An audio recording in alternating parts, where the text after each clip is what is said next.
Ang parcel dumating na! Ay salamat oh. Minsan talagang ganyan po ating palaging ginagawa, yung naghihintay po tayo ng mga ating in-order sa online na ito po'y guide para may idea po tayo kung ano yung expect natin sa produktong in-order natin. Ito po ang acrylic high-grade plastic drinking cups and square plate, yung plastic wooden design na napakaganda. At kung bago lang po kayo sa ating mga video, huwag po makalimot, pindutin po yung likes, comment, share, and subscribe para po sa kagaganda po ng ating channel. So, bubuksan na po natin yan para po makita natin kung ano yung nakatago dyan sa plastic na yan.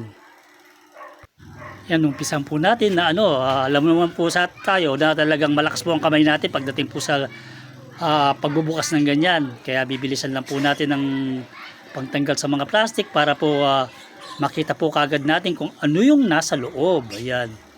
Nakikita nyo po na hindi na natin sinira yun.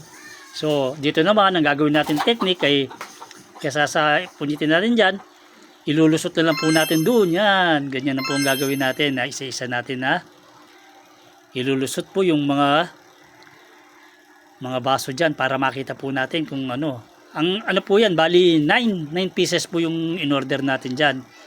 Kaya gagawin po natin ng paraan yan para po mailabas lahat dyan. At at the same time, alam po yung guide po to para po yung kung anong i-expect natin. Yan, nakikita nyo mga yan, lumilitaw na po ang kanilang angking ganda. Yan, so tatry po natin yan yung yung basong sinasabi natin na plastic cups, acrylic high grade plastic drinking cups. Acrylic daw yung high grade plastic drinking cups yan, mukhang maganda po ang kanyang pagka-plastic niya kung titingnan nyo na yun, yung tunog, yung niya talagang masasabi natin na sulit po, sulit ang kanyang sulit ang pagka-order po natin. Na alam naman po natin, lalo sa atin tayo sa bahay, na may mga anak po tayong maliliit na iniiwasan po talaga natin na meron po yung babasagin. Kasi pagka may posibilidad po pag nabasag po ay masugatan yung mga anak natin. Kaya yan po isang pamamaraan po para maiwasan po rin natin yung disgrasya. At the same time, dahil hindi naman po ganong kamahalan yung basong yan, kagandahan, kahit ilang months lang po natin silang nagamit, pwede po natin silang palitan uli. Alam niyo po yun. Yung ganun po yung kumbaga, being practical. Sa papanood po ngayon, dahil mahirap po ang buhay, talagang kailangan po yan. So, nakita nyo na yan, try po natin yung isa naman. Halos pare-pares lang naman yan kasi yan po ay dumaan sa quality control. Kumbaga, na bago po makarating sa atin yan, talagang binusisi na po ng ng seller yan para hindi po sila masira sa mga customer. Na may mga nakamarking po sa baba ng yan, sa plastic na talagang yun ay dumaan po sa quality control. So, yan, yung dalawa. Ngayon naman, ang susunod na natin bubuksan, ito po yung plastic wooden design na cup, na plate po to. Ito naman yung pinggan na alam nyo naman po tayo pagdating sa bukasan ng ganyan ay malakas ang ating kamay. Hindi na tayo magagamit ng tools na para mabuksan yung mga yan. At napaka-safety po ng kanilang bubble wrap. Ayan, napakaganda uses. Yes. Ang ganda. Tingnan nyo po yung kanyang pagiging wooden design. At ang tingnan nyo kung gaano yun. Yun. Flexible ang kanyang pagka-plastic. Kumbaga, ang plastic po niya flexible. At talagang matibay yan. Kumbaga, kahit po mabagsak, at saka yun po yung nakita nyo po yung mga nakasulat na marking, yun po yung dumaan po sa quality control. Ibig sabihin na happy po tayo kasi without damage. At saka tignan nyo kung gaano katibay.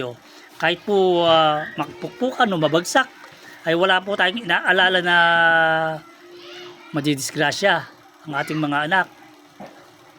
Yan, sulit na sulit po ang ating isa na naman pong happy buyer.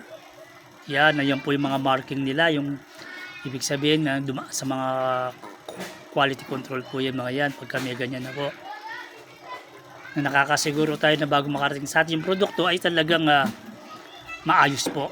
At Napakasaya po natin at yung hinihintay natin parcel, dumating na. Ayan na po ang parcel na dumating. So ayan. Ito isa po itong guide para po sa ating may planong umorder ng ganitong items ay kumbaga alam nyo na po yung i-expect nyo. Andyan na po sa harapan nyo. Ito yung acrylic plastic cup and square plate plastic wooden design na flexible po, kaya sulit na sulit po ang na order natin. Tingnan mo po kung gaano siya ka-flexible. Nakakatuwa po, natutuwa po ako talaga sa produktong to. Kahit na pinipindot-pindot po siya, para nagpe-flex lang siya, bumabalik lang siya. Kaya salamat po sa sama nyo po at panonood nyo po sa aking video. Huwag po makakalimot mag-likes, comment, and share. Ito po ang yung abang lingkod na si Ethan Craftsman. Nagpapaalala po sa inyo na keep safe and God bless. Bye bye.